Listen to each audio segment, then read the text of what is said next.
Hi, my name is Amir and I'm a software security engineer, and in this video I want to talk about 7 major mistakes software engineers make which leads to their software becoming compromised. So the first mistake developers make is not properly logging events. This includes not providing enough information in logs, which can make debugging difficult as there's just not enough context to understand issues.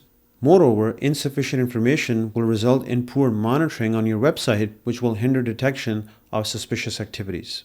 Next, not sanitizing user input before adding it into logs. This can result in log injections where malicious logs can be added to mask illegal activities.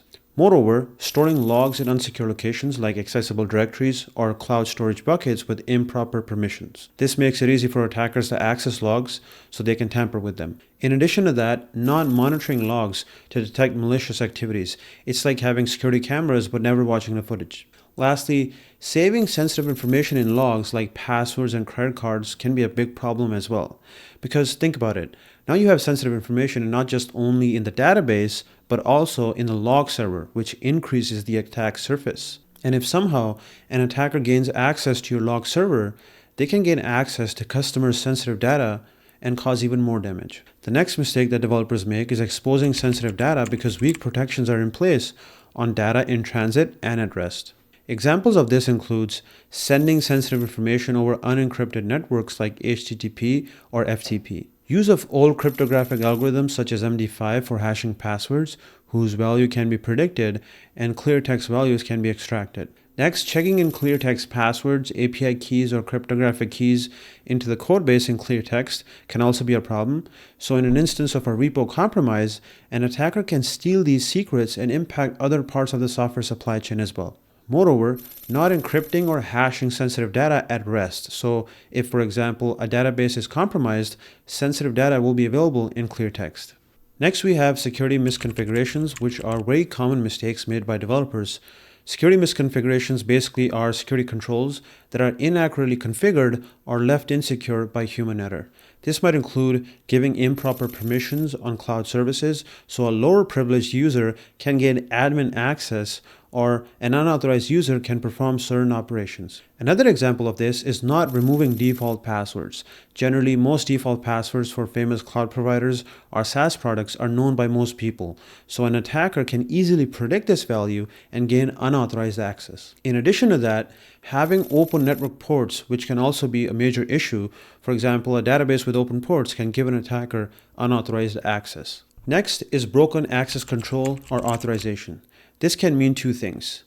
Either someone increases their privileges to do something or just gains access to a higher privileged account. So a few examples of this could be an attacker manipulating the role in the URL query parameter and gains unauthorized access to an admin account. Moreover, because of misconfigured authorization, an attacker is able to gain unauthorized access to an API with put or delete options. Lastly, an attacker predicting someone's session ID because it's either not complex enough or it's being reused, then gaining access to their account. At number 3, we have improper authentication, which means that the process of identifying if a user should be permitted to a website is broken. A few examples of this could be allowing users to use weak passwords that can be easily predicted by an attacker, implementing weak password storage by using insecure algorithms like MD5, not using MFA on user's account, so if an attacker is able to bypass username and password authentication, they still won't have access to someone's account, revealing session ID in a URL query parameter, which an attacker can steal,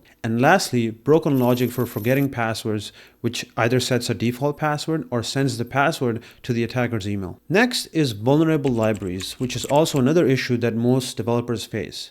Package managers such as NPM have exploded in popularity because of its ease of use and the amount of contributors it has. However, that introduces many challenges as well. Many popular packages have vulnerable versions, so a project you built a few years ago might actually be using a vulnerable library which could give an attacker access to your website's functionality. Just using a library because it has no vulnerabilities is also not a great option either. An unpopular library is generally risky because it could be controlled by a hacker who can introduce a backdoor into your software. Sometimes the owner of a library can just stop maintaining a library because at the end of the day, it's an open source initiative and maintainers most of the time are not compensated for their efforts. So in that situation, you're pretty much waiting for something bad to happen, like a zero-day vulnerability in the library.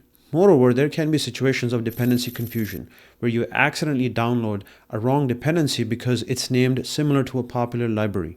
And this has caused companies to install malware into their software, causing them to lose millions of dollars. Overall, libraries should be chosen with extreme care because at the end of the day, it's not your code and you don't manage or support it.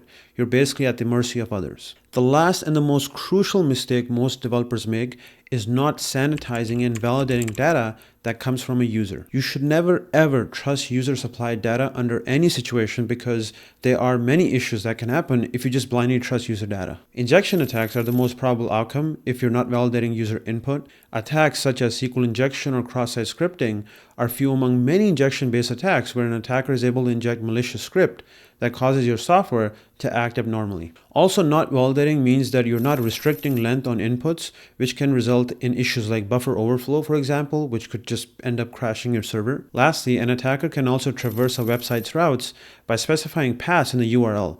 If their actions are unchecked, they can get access to sensitive routes. I hope this video was helpful. Just remember, security is a marathon, not a sprint. Don't try to rush it because you'll miss out on important details. These 7 mistakes are few among many other, but if you start with these ones first, your software project will be in a much better position than before. Let me know if you have any questions down in the comments below. And if you like what you saw, subscribe for my future software security content. See you soon.